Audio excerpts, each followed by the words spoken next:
I'm Gabi Salcedo, or Gabriel Mesias G. Salcedo. We were on broadcast, keeping the people informed of the day-to-day events. If I remember right, that was about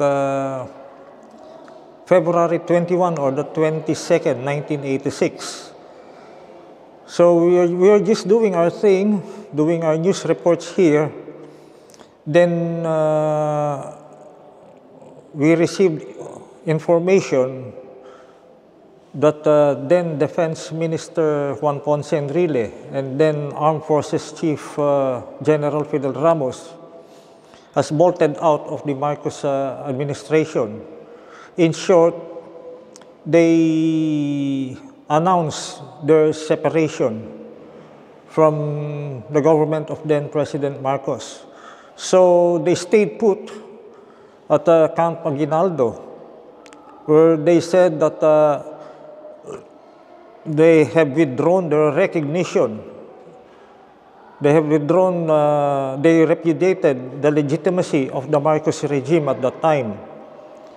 So that while that was going on, if I remember right, our news programs, news directors received information of what was going on at Camp Aguinaldo in Quezon City.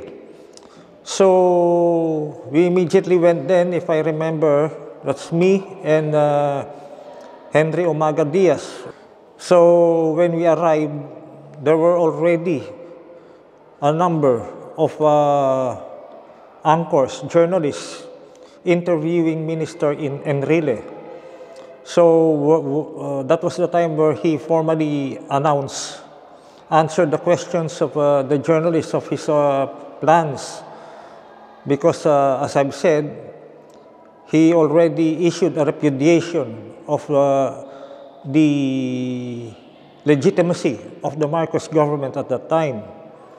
So we did our thing. We immediately called back home base here at the old Radio Veritas 846, the domestic service. Then what I remember, the events went so fast, no? So we did the scan of the surrounding. There were, forces loyal to then Defense Minister Juan Ponce Enrile, who now, if I remember, is the other surviving figure of the EDSA event. He is now 101 years old. I noticed there were honking of horns. The motorists were stopping by in front of Camp Aguinaldo, and people outside were coming out, shouting, screaming that to give their support to the group of Enrile and Ramos. As it turned out, I learned later from here, from Radio Veritas, they were able to get in touch with the late Cardinal Sin. And this is now the historic call of Cardinal Sin, where he called upon the Filipino people to go out of the street, go out of EDSA. And for those who were not born yet at the time, traffic then at EDSA was quite light. There was still no mass rail transit. So Cardinal Sin issued the call for the people to go out, give their support to Minister Enrile and General Ramos, and things went naturally. People from all walks of life convened, gathered in front of EDSA and along the side street. I think that was Boni Serrano. So what happened then in the next few days, from a mere perhaps say 5,000 people, from what I recall now, it ballooned. It increased to almost 1 million guarding EDSA in what is now the famous People Power Revolution. So that was, if I recall, that was the 22nd up to the 25th.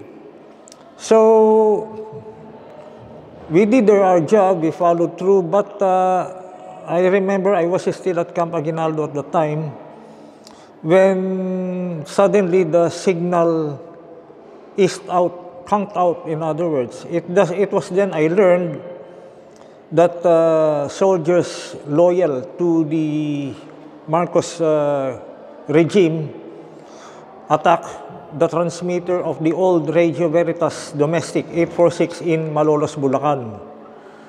They destroyed the facilities there after forcing their way in. For a while, the broadcast continued, but using the emergency transmitter of here in Fairview. But it only lasted, I think, for about the whole day. Then eventually, Radio Veritas signed off.